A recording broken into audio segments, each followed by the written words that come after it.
3-2. Swing and a miss. He struck him out. 100 miles an hour. 11 strikeouts for Skenes. 6 innings of no-hit baseball in his first career start on the road. What a man. Wow. Paul Skenes. You gotta love it, Pittsburgh. He's yours. He's yours. And the Bucks are up 8-0. 7th coming up. Dan Zangrilli joining us now here on the Fan Morning Show. Put into perspective this Paul Skenes fella, if you could, Dan. What a man, what a man, what a mighty good man. What a man! What a man. And he's yours. All yours. Wow.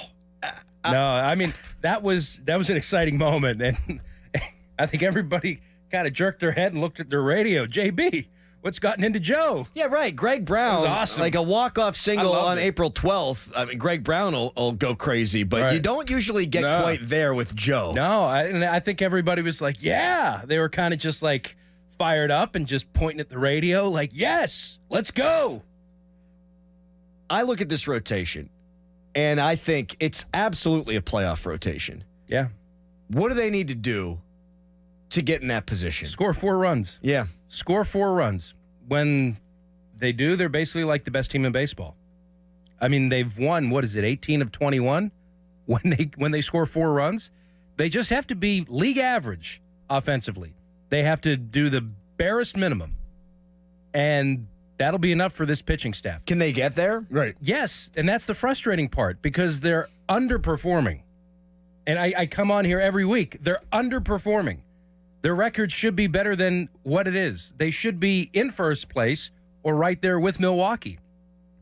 They're underperforming in every sense of the word. They've not met expectations. If they get there, how do they get there? By scoring just, with score who? 4 runs. I mean, For who? Zawinski's got to be better.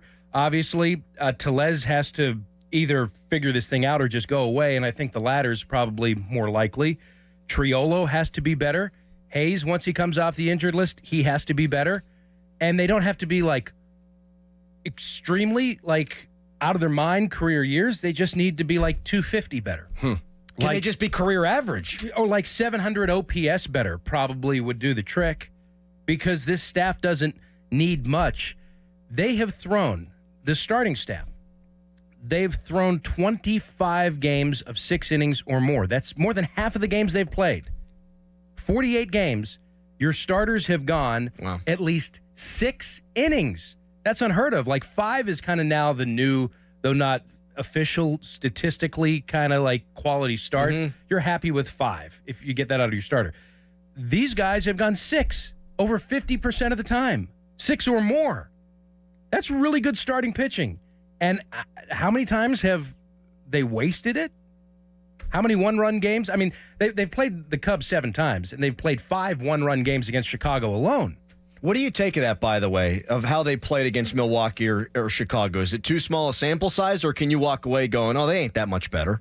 No. I mean, I think this, when we've been saying this since March, the division is there for the taking. There's nobody in the Central that's like head and shoulders above the Pirates. And then again, the Pirates aren't head and shoulders above anybody else. So, yeah, it's there for the taking.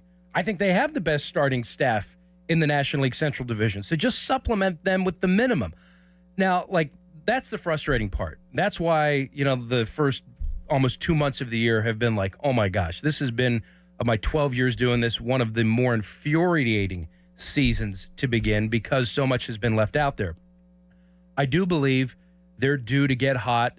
Guys are going to figure this out. And when it does get humming, it's going to be an unbelievably fun summer. They are starting slowly to trend in the right direction. Ball's starting to leave the ballpark a little bit more extra base hits. But, I mean, they're still prone to going 1 for 17 with runners in scoring position and stranding 12 base runners, out hitting a club 10-2 as they did yesterday, and somehow almost flushing this away, winning 3-2.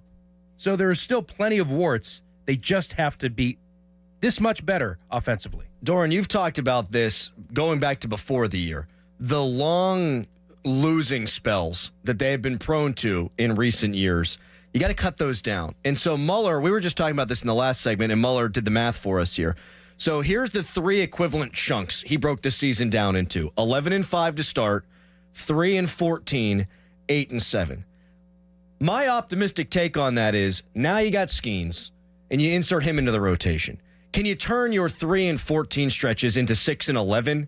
Because if you can do stuff like that, you are going to be in it in what is not a great NL Central. And when you look at the wild card race in the NL, my God, you're 2 games out and you haven't played good baseball yet. I wish I knew that you were going to ask this question, because I would have went through just the games and figured out how many games they lost when, they gave up 3 runs or less. Mm-hmm. There's so many losses, 2-1, 1-0 the other day. I think that 3-14, if they just did the barest minimums, it could have been a 7-7 stretch.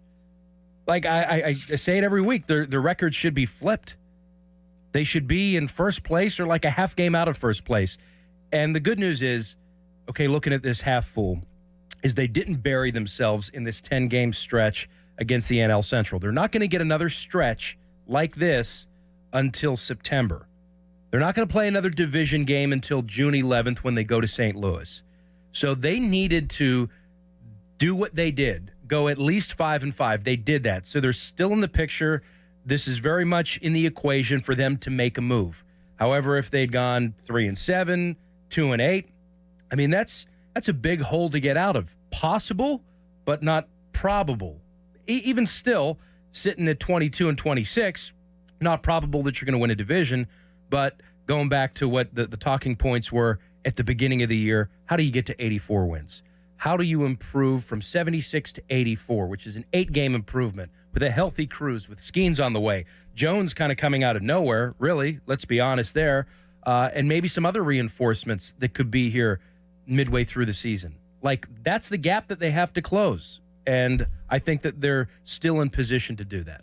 One more positive to take away from the Skenes outing on Friday. They let him throw 100 pitches. Yeah. They did. I did not see that coming. I really didn't. 85 the first game, which I really didn't see coming, and then 100 in game number 2. They're going to let him be a real starter, it appears, which is good. I was shocked at how they've really just kind of taken the buckle off, and I thought he would be much more cared for in that respect. Not to say they're not caring for him, but yeah, I'm surprised. Very surprised. He's a moose. Yeah. And what he said to Hannah Mears before the game, basically let him adjust. Hardy har har. He's got the makeup too in the demeanor. I mean, there are 6 no-hit innings, and there are 11 strikeout performances, but to combine the results with the strikeouts with just pure domination, I'm going to put you over my knee, and Thank you. I am your daddy. You are my son. There is no shot whatsoever that you have in this at-bat. On the 100th pitch, 100 miles an hour. That was one of the worst-looking swings I've seen. Right on the black, too. Oh, I mean, gorgeous. Oh, it's just him right now and everybody else.